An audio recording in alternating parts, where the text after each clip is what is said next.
এদিকে কড়াই গরম হয়ে গেল, পেঁয়াজ চলে গেল, পেঁয়াজ ফোড়ন চলে গেল।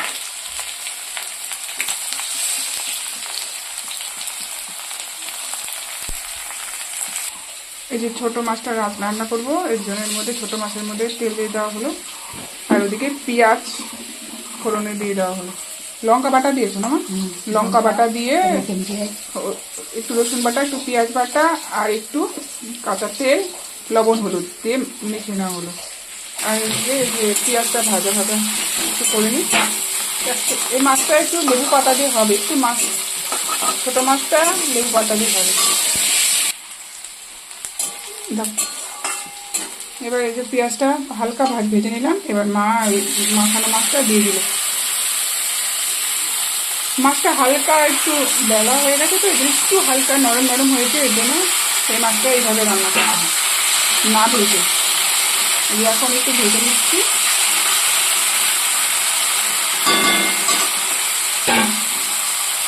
লেবু পাতা দিয়ে রান্না করতে হবে।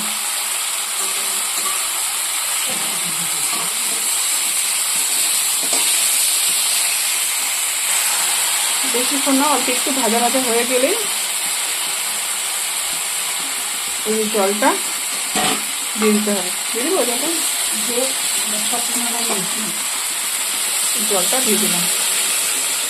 ব্যাস, যেহেতু লবণ হলুদ সব কিছু দেওয়া আছে, মশলা টশলা আর কিচ্ছু না, জাস্ট সেদ্ধ হবে, লেবু পাতা দিয়ে নামিয়ে দেবো। একদম এটা 2 মিনিটের রান্না।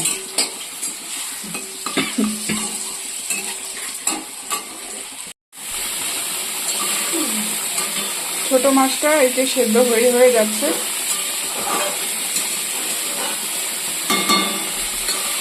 সেদ্ধ হবে। তারপর এই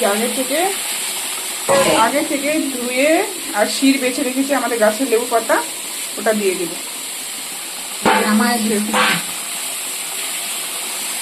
একটা লেবু পাতা সেন্ট হয়, এটা না খুব টেস্টি হয় খেতে।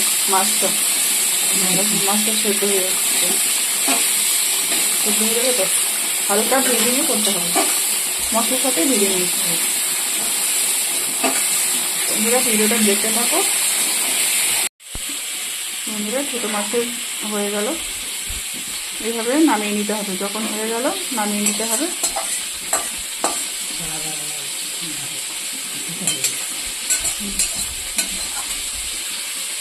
এর উপরে এবার আমি লেবু পাতাগুলো সুন্দর করে দিয়ে দেবো, কারণ কেউ রান্নার মধ্যে লেবু পাতা দিলে না তেতো হয়ে যাবে। এই জন্য এখন লেবু পাতাগুলো এভাবে একটা একটা করে সুন্দর করে বিছিয়ে দিতে হবে। এই যে আমার লেবু পাতা বিছানো কমপ্লিট। এবার এটাকে ঢেকে রেখে দেবো, বাস। তারপর খাওয়ার সময় একটা সেন্ট হয় খুব সুন্দর লেবু পাতার। ঠিক আছে বন্ধুরা, ভিডিওটা দেখো।